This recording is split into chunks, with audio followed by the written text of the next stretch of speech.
ಆತ್ಮೀಯ H16 news ಅರ್ಥಾತ್ ಸೀತಾರಾಮ್ ನ್ಯೂಸದ ವೀಕ್ಷಕರೇ, ನಾನು ನಿಮ್ಮವ ಎಂ ಆಯುಧ ಮಲ್ಲಪ್ಪ ಜೊತೆವರು. ತಾವು ಈಗ ಸುದ್ದಿಗಳ ಲೋಕಕ್ಕೆ ಎಂಟ್ರಿ ಬಿಡ್ತಾ ಇದ್ದೀರಿ. ಈ ಸುದ್ದಿಗಳನ್ನು ಪ್ರತಿಯೊಂದು ನೋಡೋ ಜೊತೆಗೆ ನಿಮ್ಮ ಅಭಿಪ್ರಾಯಗಳನ್ನು ಹಚ್ತಾ ಇರಿ. ಯಾಕಂದರೆ ಈ ಸುದ್ದಿಗಳು ನಿಮಗಾಗಿ, ನಿಮ್ಮ ಬದುಕಿಗಾಗಿ, ನಿಮ್ಮ ವೈಚಾರಿಕೆಗಾಗಿ, ನಿಮ್ಮ ತಿಳುವಳಿಕೆಗಾಗಿಯೂ ನಿಮಗೂ ಗೊತ್ತು. ಜೊತೆಗೆ ನಮಗೂ ನಿಮ್ಮೊಂದಿಗೆ ಇದೊಂದು ಮಾತಾಡುವಂಥ ಜೊತೆಗೆ ಸುದ್ದಿಗಳನ್ನು ಬಿಡುವಂಥ ಕೆಲಸ. ಈ ಕೆಲಸದಲ್ಲಿ ನಾವು ನಿಮ್ಮೊಂದಿಗಿದ್ದೀವಿ ಅಂತ ಹೇಳ್ತಾ ನೋಡ್ತಾ ಇರಿ ಈ ಸುದ್ದಿಗಳನ್ನು.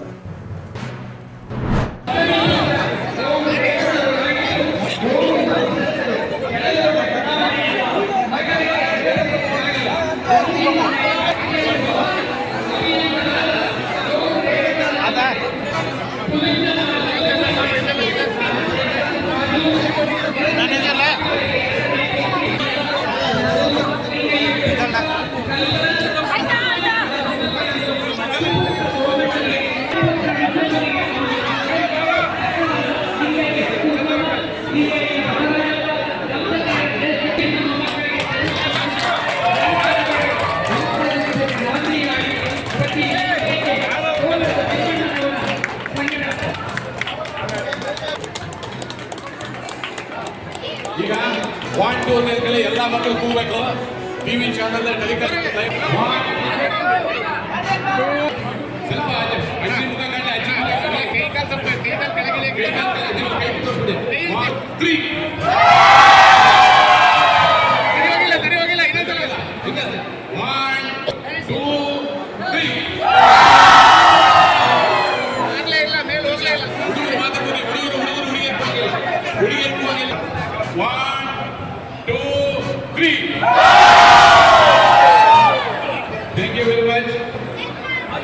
ಸತಾಯಿಸಿ ಬಂದಿದ್ರಿ ಅವರಿಗೆ, ಸತಾಯಿಸಿ ಬಂದಿದ್ರಿ ಅವರಿಗೆ.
ಮೇಲೆ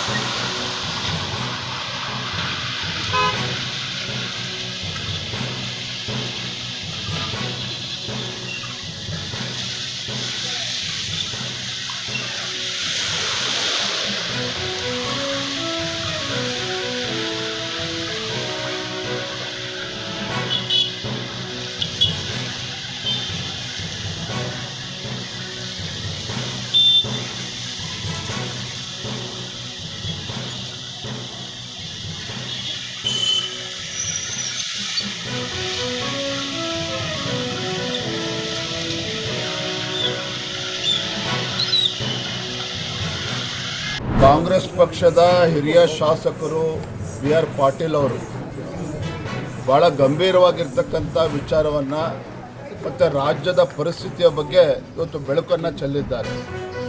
ಇವತ್ತು B.R. ಪಾಟೀಲ್ ಅವರು ಇವತ್ತು ಹೌಸಿಂಗ್ ಡಿಪಾರ್ಟ್ಮೆಂಟಲ್ಲಿ ಯಾವ ಇಲಾಖೆ ಬಡಬಗ್ಗರಿಗೆ ರಾಜ್ಯದಲ್ಲಿ ಮನೆಗಳನ್ನು ಕೊಡಬೇಕಾಗಿತ್ತು, ಅಲ್ಲೂ ಕೂಡ ಯಾವ ರೀತಿ ಭ್ರಷ್ಟಾಚಾರ ನಡೀತಾ ಇದೆ ಅನ್ನೋದನ್ನು ಇವತ್ತು ರಾಜ್ಯದ ಜನತೆ ಮುಂದೆ ಅದು ಬಿಚ್ಚಿಟ್ಟಿದ್ದಾರೆ. ಆದರೆ ಅಂಥೊಬ್ಬ ಪ್ರಾಮಾಣಿಕ B.R. ಪಾಟೀಲ್ ಅವ್ರನ್ನ ಇವತ್ತು ಆಡಳಿತ ಪಕ್ಷದವರೇ ಯಾಕೆ ಈಗ ಮಾತಾಡ್ತಿದ್ರಿ ಅಂತೇಳಿ ಕೆಲವೊಂದು ಕಡೆ ಬೆದರಿಸ್ತಕ್ಕಂಥ ಕೆಲಸನೂ ಕೂಡ ಆಗ್ತಾ ಇದೆ. ಆದರೆ ಒಂದಂತೂ ಸತ್ಯ, ಕರ್ನಾಟಕ ರಾಜ್ಯದಲ್ಲಿ ಈ ಕಾಂಗ್ರೆಸ್ ಸರ್ಕಾರ ಬಂದಾಗಿನಿಂದ ರಾಜ್ಯದಲ್ಲಿರ್ತಕ್ಕಂಥ ಬಡವರಿಗೆ, ರೈತರಿಗೆ ಒಂದು ರೀತಿ ಶಾಪ ಆಗಿ ಪರಿಣಮಿಸಿದೆ. ಕಾಂಗ್ರೆಸ್ ಸರ್ಕಾರದಿಂದ, ಸಿದ್ದರಾಮಯ್ಯ ಸರ್ಕಾರದಿಂದ ರಾಜ್ಯದಲ್ಲಿ ಯಾವ ಬಡವರಿಗೂ ಕೂಡ ಅನುಕೂಲ ಆಗೋದಿಲ್ಲ. ಹಿಂದೆ ಯಡಿಯೂರಪ್ಪ ಮುಖ್ಯಮಂತ್ರಿಗಳಿದ್ದಾಗ ಇವತ್ತು ಅನೇಕ ಬಡವರ ಪರವಾಗಿರ್ತಕ್ಕಂಥ ಯೋಜನೆಗಳು, ಮನೆಗಳನ್ನು ಕೊಟ್ಟಿದ್ರು. ಇವತ್ತು ಗಂಗಾ ಕಲ್ಯಾಣ ಯೋಜನೆ ಎಲ್ಲವೂ ಕೂಡ ಮರ್ತೋಗಿದೆ. ಇವತ್ತು ಭ್ರಷ್ಟಾಚಾರ ಭ್ರಷ್ಟಾಚಾರ ಭ್ರಷ್ಟಾಚಾರ ಬಿಟ್ಟರೆ ಏನೂ ಕೂಡ ಈ ರಾಜ್ಯದಲ್ಲಿ ಸರ್ಕಾರದಲ್ಲಿ ಏನೂ ಕೂಡ ಆಗ್ತಾ ಇಲ್ಲ. ಎಲ್ಲೋ ಒಂದು ಕಡೆ ಸ್ಟೇಟ್ ಸ್ಪಾನ್ಸರ್ಡ್ ಕರಪ್ಷನ್, ರಾಜ್ಯ ಸರ್ಕಾರವೇ ಇವತ್ತು ಭ್ರಷ್ಟಾಚಾರಕ್ಕೆ ಇವತ್ತು ಉತ್ತೇಜನ ನೀಡ್ತಾ ಇದೆ, ಬೆಂಬಲವನ್ನು ನೀಡ್ತಾ ಇದೆ. ಇವೆಲ್ಲವೂ ಕೂಡ ಬಿ ಆರ್ ಪಾಟೀಲ್ ಅವರ ಹೇಳಿಕೆಯಿಂದ ಗೊತ್ತಾಗ್ತಾ ಇದೆ. ಇವತ್ತು ನಾವು ಕೂಡ ಭಾರತೀಯ ಜನತಾ ಪಾರ್ಟಿ ಇವೆಲ್ಲ ವಿಚಾರಗಳನ್ನು ಇಟ್ಕೊಂಡು ನಾವು ಬೀದಿಗಳನ್ನ ಮತ್ತೆ ಹೋರಾಟವನ್ನು ಕೈಗೊಳ್ತೇವೆ.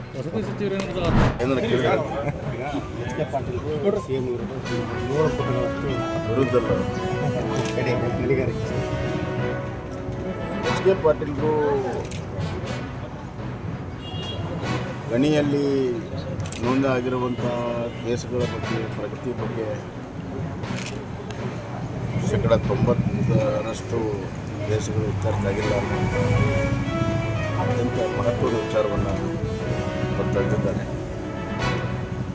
ಇದು ಕೂಡ ಅವ್ರ ಸರ್ಕಾರ ಇತ್ತು, ಈಗೂ ಕೂಡ ಅವ್ರ ಸರ್ಕಾರ ಇದೆ. ಈಗ ಮುಖ್ಯಮಂತ್ರಿಗಳು ಎಚ್ ಕೆ ಪಾಟೀಲ್ರು ಎತ್ತಿರುವಂಥ ವಿಚಾರಕ್ಕೆ ಯಾವ ರೀತಿ ಸ್ಪಂದನೆ ಮಾಡ್ತಾರೆ ಅನ್ನುವಂಥ ಪ್ರಶ್ನೆ ಇವತ್ತು ಕರ್ನಾಟಕದಲ್ಲಿ ಯಾವುದೇ ಸಚಿವ ಸಂಪುಟದ ಸದಸ್ಯರು ಗಂಭೀರವಾದ ವಿಚಾರವನ್ನು ಎತ್ತಿದ್ದಾರೆ. ವಿಶೇಷ ನ್ಯಾಯಾಲಯ ಮಾಡಬೇಕು, ಉನ್ನತ ಮಟ್ಟದ ಈಗಾಗಲೇ ಹಲವಾರು ಕೇಸುಗಳು ನೋಂದಣಿ ಆಗಿದ್ದಾವೆ. CBIಯಲ್ಲಿದ್ದಾವೆ, SITಯಲ್ಲಿದ್ದಾವೆ. SIT ಆಫೀಸರ್ಸ್ ಮೇಲೇ ಭಾಳಷ್ಟು ಸಂಶಯಾತ್ಮಕವಾಗಿರುವಂಥ ಆರೋಪಗಳು ಬಂದಿವೆ. SIT ಮುಖ್ಯಸ್ಥರ ಮೇಲೇ ಆರೋಪಗಳು ಬಂದಿವೆ. ಇನ್ಯಾವ ರೀತಿ ತನಿಖೆ ಮಾಡ್ತಾರೆ ನೋಡೋಣ. 321 ನಿಮಿಷ ನಾನು ಎಚ್ ಕೆ ಪಾಟೀಲ್ ಕೇಳಕ್ಕೆ ಇಚ್ಛಪಡ್ತೀನಿ. 2017-18 ಪೂರ್ವದ ಕೇಸ್ಗಳ ಬಗ್ಗೆ ಚರ್ಚೆ ಮಾಡಿದ್ದಾರೆ. ಸನ್ಮಾನ್ಯ ಸಿದ್ದರಾಮಯ್ಯ ಅವರು ಮುಖ್ಯಮಂತ್ರಿ ಇದ್ದಾಗ